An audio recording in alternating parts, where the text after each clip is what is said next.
نحمده ونصلي ونسلم على رسوله الكريم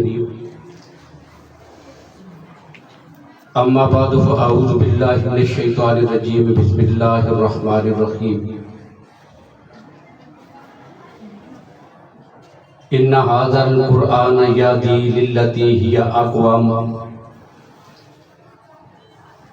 وقال الله تبارك وتعالى في مقام آخر ان اللہ لا یغیر ما بقوم حتی یغیروا ما بانفسہم صدق اللہ العظیم وقال رسول اللہ صلی اللہ علیہ وسلم ان لکل شیء شرفا یتباہون بہ وان بہاء امتی وشرفها القرآن وصدق رسولہ النبی الامی الکریم۔ انتہائی قابل احترام محترم پرنسپل صاحب،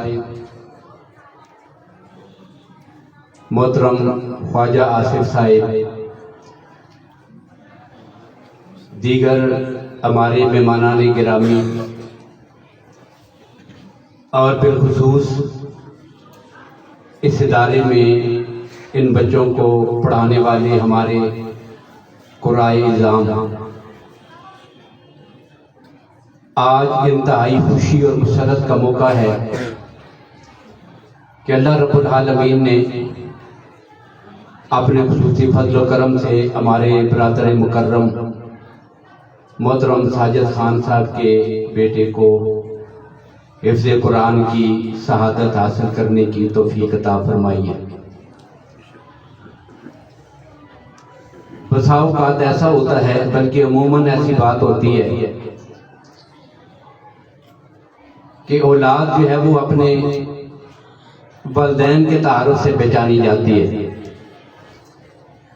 لیکن کائنات میں کچھ خوش نصیبیاں اور سعادتیں ایسی ہیں کہ جو اس چھوٹے اور بڑے کی تفریق کو ختم کر کے چھوٹوں کو بڑوں کی پہچان کا ذریعہ بنا دیتی ہیں۔ انہی میں سے ایک سعادت یہ ہے کہ کوئی حافظ قرآن ہو، کوئی قرآن پاک کا قاری ہو، کوئی عالم ہو، کوئی مفتی ہو۔ جب لوگوں کی اس پہ نظر پڑتی ہے یا اس کے والدین کے تعارف کی بات آتی ہے، لوگ کہتے ہیں یہ فلاں حافظ صاحب کے والد ہیں۔ وہ خود بھی جب اپنا تعارف کروائے تو وہ اس میں خوشی محسوس کرتا ہے کہ میں فلاں قاری قرآن کا یا حافظ قرآن کا والد ہوں۔ اور یہ اعزاز صرف دنیا تک نہیں ہے، اس اعزاز کی ضمانت اللہ کے نبی صلی اللہ علیہ وسلم نے آخرت میں بھی عطا فرمائی ہے۔ تو سب سے پہلے میں اس بچے کے جو قاری صاحبان ہیں ان کو، اس بچے کے والدین کو، ان سب کو مبارکباد پیش کرتا ہوں کہ اللہ نے انہیں اس عظیم شہادت سے سرفراز فرمایا ہے۔ اب یہ جو نعمت ہے، یہ جو عظمت ہے جو اس بچے کو عطا ہوئی ہے، یا آپ بچے اس کو حاصل کر رہے ہیں، یہ کوئی معمولی چیز نہیں ہے۔ قرآن پاک وہ اللہ کی لاریب کتاب ہے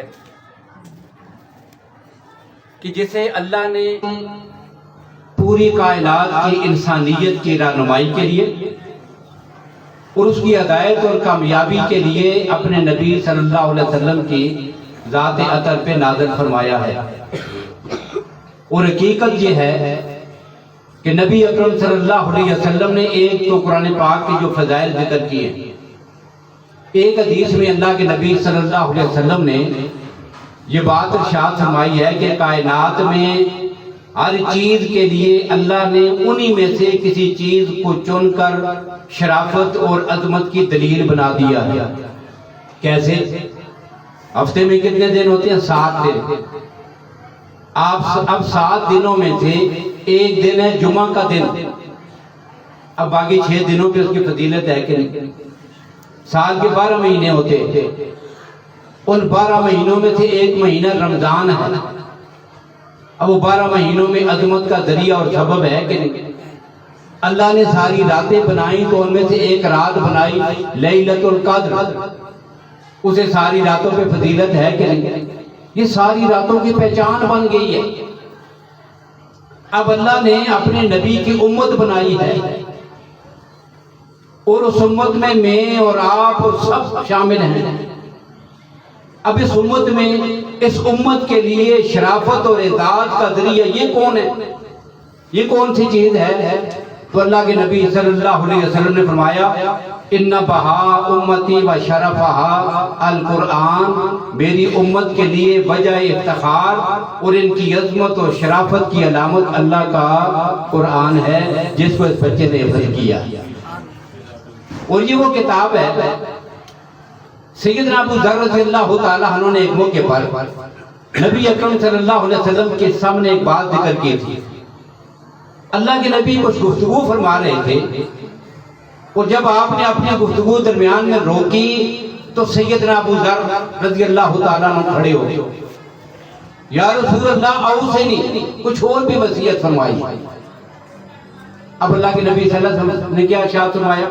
فرمایا علیک بتلاوت القرآن، قرآن پاک کو پڑھنا اپنے اوپر لازم کر لو۔ علیک بتلاوت القرآن، اب یہ قرآن کیا ہے؟ اس کے بارے میں اللہ کے نبی صلی اللہ علیہ وسلم نے آگے پھر دو جملے ارشاد فرمائے۔ ایک جملہ یہ تھا کہ جو اس دنیا کی زندگی کے لیے ہے، اور جملہ کیا ہے؟ نور لک فی الارض، اس کائنات میں، اس کائنات کے ارضی پر زندہ رہنے والی ساری مخلوق کے لیے اگر رہنمائی، ہدایت، کامیابی، روشنی کا کوئی ذریعہ ہے تو وہ اللہ کا قرآن ہے۔ اب اس سے کیا معلوم ہوا کہ قرآن پاک اس انسانیت کے لیے کامیابی اور رہنمائی کے لیے اصول اور ضابطہ ہے۔ جس طرح ایک آدمی کی آنکھیں نہ ہونا، اس پوری دنیا میں، مادی دنیا میں کوئی آدمی بغیر آنکھوں کے کیسے زندگی گزارے گا؟ اندھے آدمی سے آپ پوچھ کے دیکھ لیں اس کی زندگی کیسے بسر ہوتی ہے۔ تو جس طرح مادی دنیا میں زندگی گزارنے کے لیے آنکھیں ضروری ہیں، بالکل اسی طرح ایک مسلمان کو کامیابی کے ساتھ زندگی بسر کرنے کے لیے اللہ کا قرآن لازمی اور ضروری ہے۔ اس کے بغیر وہ اندھا ہے، اسے کوئی پتہ نہیں کہ رہنمائی کا ذریعہ اس کے پاس کیا ہے۔ آج پوری دنیا میں آپ دیکھ لیں، پوری دنیا میں انسانیت کو جن چیلنجز کا سامنا ہے، میں ساری چیزوں کا ذکر نہیں کر رہا، صرف دو چیزیں آپ کے سامنے بطور مثال ذکر کر رہا ہوں۔ دو بڑے مسائل ہیں۔ کون سے مسئلے ہیں؟ سب سے پہلا مسئلہ ہے پوری کائنات کے لوگوں کو، سب کو بلا تفریق کے مذہب، بلا تفریق کے ملک، پوری دنیا کے انسانوں کو سب سے جو بڑا مسئلہ درپیش ہے وہ کیا ہے؟ وہ مسئلہ درپیش ہے یہ کرپشن کا، بدعنوانی، ظلم، اس کے خاتمے کا طریقہ اور ذریعہ۔ اب اس کا خاتمہ کیسے ہوگا؟ آج بھی اگر اس بگڑے ہوئے معاشرے میں کوئی چیز انقلاب اور تبدیلی لا کر انسانیت کے معاشرے کو بدل سکتی ہے تو وہ یقینی طور پر ایک ہی چیز ہے، اور وہ کیا ہے؟ اللہ کا قرآن۔ آج سے 1400 سال پہلے معاشرے کی کیا حالت ہے؟ آپ نے سنا ہوگا اپنے اساتذہ کرام سے، ظلم و بربریت کی انتہا ہے، جہالت ہے، جس کو زمانہ جاہلیت کہتے ہیں، قتل و غارت گری ہے، بے حیائی ہے، فحاشی ہے، عریانی ہے۔ کون سا وہ جرم تھا کہ جو اللہ کی دھرتی پہ نہیں تھا؟ اب اللہ کے نبی نے آ کر جس نصاب اور سلیبس کے ذریعے انسانیت کی زندگی کا رخ بدلا ہے، اسی کو اللہ کا قرآن کہتے ہیں۔ یہ بات ہے کہ اور اگر آج سے 1400 سال پہلے اس بگڑے ہوئے معاشرے کو تبدیل کرنے کے لیے قرآن ضروری تھا تو آج کے دور کے اس معاشرے کی تبدیلی کے لیے بھی کون سی کتاب ضروری ہوگی؟ اللہ کا قرآن بھی ضروری ہے۔ جب تک ہم اس کی طرف نہیں آئیں گے یہ معاشرے سے یہ چیز ختم نہیں ہوگی۔ اب اس کی ایک مثال ذکر کر رہا ہوں کہ پھر اللہ کے نبی صلی اللہ علیہ وسلم نے معاشرے سے چیز کو ختم کیسے کیا، بدعنوانی، کرپشن، پھر کیسا معاشرہ تشکیل پایا ہے۔ سب سے پہلی مثال آقا کائنات کی اپنی حیات طیبہ میں. ایک عورت نے چوری کی، قبیلہ بنو مخزوم کی ہے، بڑے قبیلے کی عورت ہے. اب چوری کا جرم اس پہ ثابت بھی ہو گیا، ہاتھ چوری کر لیا کسی کا، ثابت بھی ہو گیا. اب شریعت کیا کہتی ہے؟ اس کا ہاتھ کاٹا جائے گا. اللہ کے نبی صلی اللہ علیہ وسلم نے فیصلہ فرمایا اس عورت کا ہاتھ کاٹ دو. اب بڑی پریشانی کی بات یہ تھی کہ بڑے خاندان کی عورت ہے، بڑے معزز ہیں عرب میں، قبیلہ بنو مخزوم. اب ہاتھ کاٹ گیا تو ساری زندگی وہ عورت جدھر بھی جائے گی اپنے پورے خاندان کے لیے ذلت اور شرمندگی اور ہار کا ذریعہ بنے گی. تو سزا ایسی ہونی چاہیے کہ جس کا نشان کم از کم بعد تک نہ رہے. یہ تو نسلیں یاد کرے گی کہ اس خاندان کی عورت نے چوری کی، یہ چور ہے. اب انہوں نے کیا کیا؟ آپس میں مشورہ کیا، صحابہ کرام سے مشورہ کیا، چلو جا کے رسول اللہ صلی اللہ علیہ وسلم سے سفارش کرواتے ہیں، سزا میں تبدیلی کروا لیں. لیکن حضور صلی اللہ علیہ وسلم کے سامنے جا کر اس کی بات کون کرے؟ اب طے یہ ہوا کہ حضور صلی اللہ علیہ وسلم کے جو منہ بولے بیٹے ہیں حضرت اسامہ بن زید رضی اللہ تعالی عنہ، یہ تو اسامہ سے کہے، حضرت زید کا بیٹا اسامہ ہے، حضور کے منہ بولے بیٹے کے بیٹے اسامہ بن زید. اللہ کے نبی کو بڑے پیارے ہیں، چلو یہ بات کریں. اب یہ وہ وفد تیار ہوا، 5-7 آدمی اس میں شامل ہیں. اللہ کے نبی صلی اللہ علیہ وسلم سے اس حوالے سے ملاقات کی. اور حدیث میں ہے اللہ کے نبی ٹیک لگا کے تکیہ لگا کے بیٹھے ہوئے ہیں. یہ السلام علیکم، خیر خیریت ہوئی. اللہ کے نبی نے پوچھا کیسے آنا ہوا؟ تو انہوں نے کہا کہ جی بس یہ ایک مسئلہ تھا، آپ اس کی سزا کو معاف نہ کریں لیکن یہ کہ تبدیلی کر دیں، کوئی اور سزا دے دیں، کوئی جرمانہ ہو جائے. اب نبی اکرم صلی اللہ علیہ وسلم نے قرآن کے ذریعے جو معاشرے کو کرپشن سے بچا کر جو انصاف دیا تھا اس کی مثال پھر بتائی. کیا فرمایا؟ انما آلک الذین من قبلکم انہم اذا سرق فیہم الشریف ترکوہ وَإِذَا سَرَقَ فِيهِمُ الضَّعِيفُ قَامُوا عَلَيْهِ الْخَطَّ وَاللَّهِ لَوْ سَرَقَتْ فَاطِمَةُ بِنْتُ مُحَمَّدٍ لَقَطَعْتُ مُحَمَّدٌ يَدَهَا.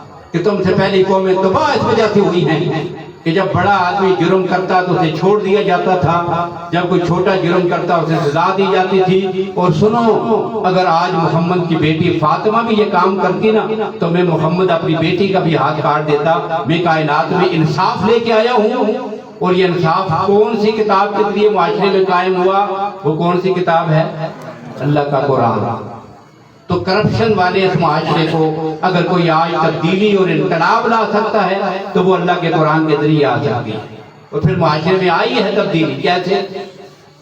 سیدنا فاروق اعظم رضی اللہ عنہ کا دور ہے، ایران فتح ہوا. اب ایران جو ہے اس وقت کی سپر پاور طاقت، روم اور ایران 2 سپر پاور طاقتیں تھیں اس دور میں. دونوں مسلمانوں کے زیر نگوں ان کے زیر تسلط آئی. اب ایران فتح ہوا، حضرت فاروق اعظم رضی اللہ عنہ کا دور خلافت ہے. اور جب اس کے بادشاہ کے محل میں صحابہ کرام فاتح بن کے داخل ہوئے، اب دروازے پہ ایک کپڑا لٹک رہا تھا پردے کے طور پر، بادشاہ کا محل ہے کسرا کا، اس کے کنگن ہیں، اس کا تاج ہے، اس کا لباس ہے، قیمتی ساز و سامان ہے.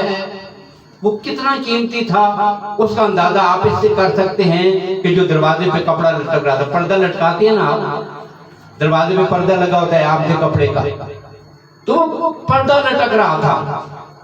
اس پردے کے ساتھ خوبصورتی کے لیے سونے اور چاندی کے بٹن لگے تھے.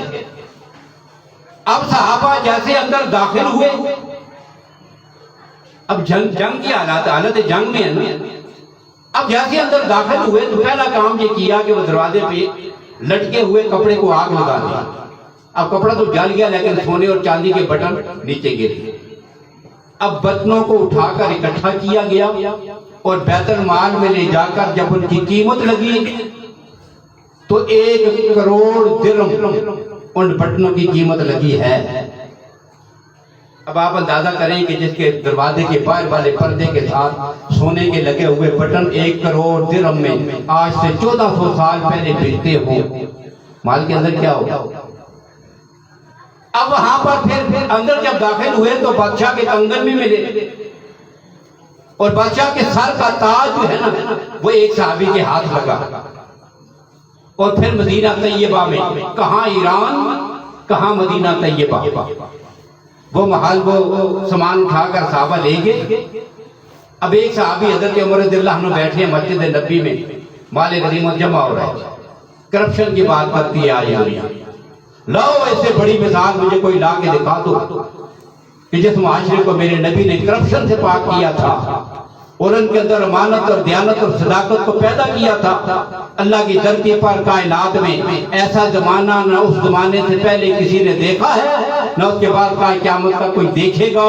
یہ معاشرہ اتنا حسین معاشرہ یہ بنا ہے جی قرآن پاک کی تعلیمات کی وجہ سے. اب کیا ہوا، وہ تاج ہم جا کر حضرت عمر کے قدموں میں رکھ دیا.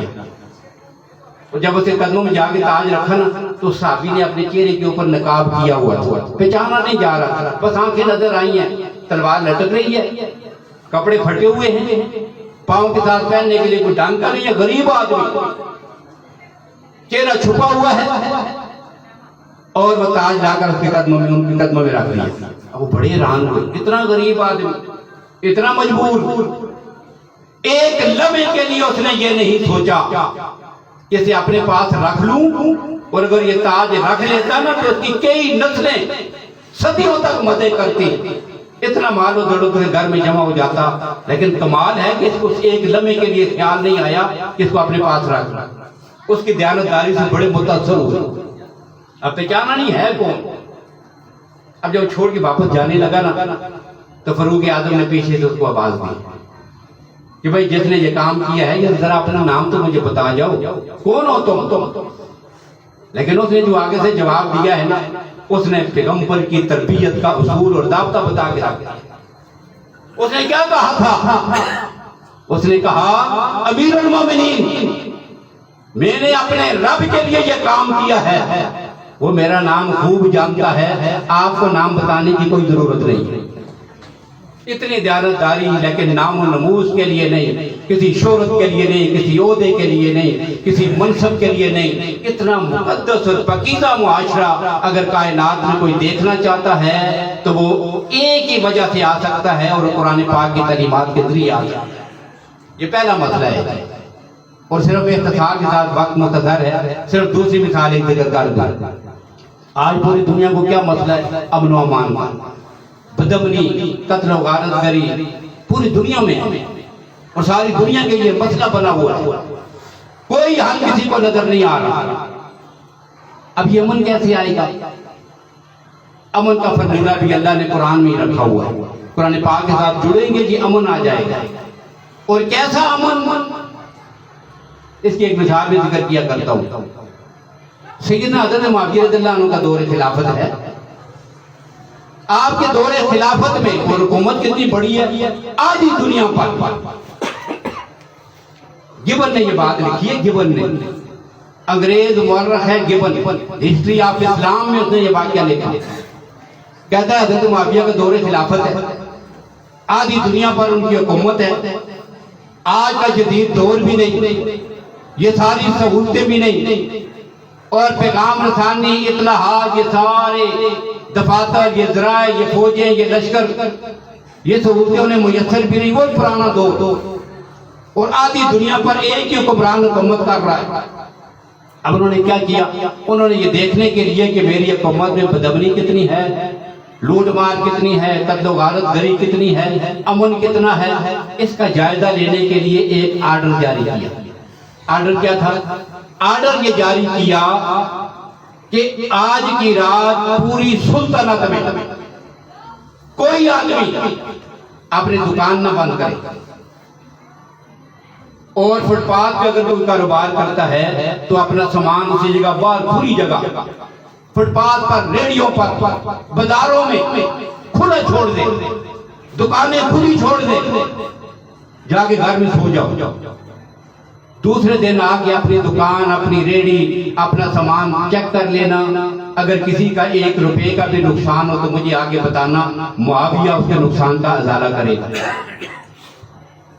کیا خیال ہے آج کے دور میں اگر حکومت اعلان کر دیں کہ جی کوئی آدمی اپنی دکان نہ بند کرے، رات کو جا کے سو جاؤ، صبح کیا ہو؟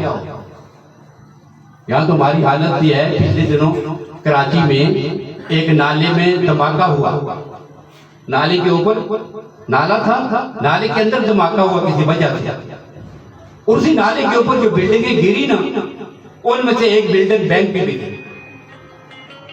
اب وہاں بہت سارے لوگ جہاں بحق ہوئے، مارے گئے، نیچے دب گئے، لیکن میری قوم کی حالت یہ ہے کہ وہ بجائے اس کے کہ نیچے دبے ہوئے لوگوں کو نکالے، ان کی چیخ و پکار پہ آواز ان کی طرف ہو، کان ان کی طرف ہو، نہیں، جیسے وہ بینک کی بلڈنگ گری تو لوگ جو ہے وہ لوٹ کے دھوٹ میں اور وہاں جو ہے بنک لوٹنے میں جا کے لگے۔ یہ حالت ہے۔ اب حضرت معاویہ نے جب یہ اعلان کیا تھا، اگلا دن ہوا، کئی دن گزر گئے، حضرت معاویہ انتظار کرتے رہے، پوری سلطنت میں سے کوئی آدمی آ کر مجھے یہ کہے گا کہ میری دکان سے رات کو چوری ہو گئی ہے، کوئی لوٹ گزور ہوئی ہے، کوئی نقصان ہو گیا۔ کرتے کرتے تھک کے ایک آدمی بھی نہیں آیا جس نے آگے کہا ہو کہ میرا 1 روپے کا نقصان ہو گیا۔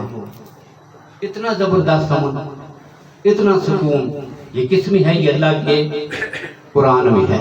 اب یہاں پر وہ انگریز ایک جملہ لکھتا ہے کہ بڑا دلچسپ، اس نے کہا کہ دنیا کے لوگوں یہ حضرت معاویہ کا کمال نہیں، یہ اس نبی کا کمال ہے جس نے معاویہ کی تربیت کی ہے۔ یہ قرآن ہے، یہ قرآن آپ کی زندگیوں کو بدلے گا۔ اور سامنے وہ آیت لکھی ہے، وہ بھی میں نے پڑھی ہے، ان اللہ لا یغیر ما بقوم حتی یغیروا ما بانفسہم۔ خدا نے آج تک اس کو ان کی حالت نہیں بدلی، نہ ہو جس کو خیال خود آپ اپنی حالت کے بدلنے کا۔ جب ہم بدلنا چاہیں گے اپنی حالت کو، معاشرے کی حالت کو، تو اس کے لیے بہترین طریقہ یہ ہے کہ ہم اپنے آپ کو قرآن کے ساتھ وابستہ کریں۔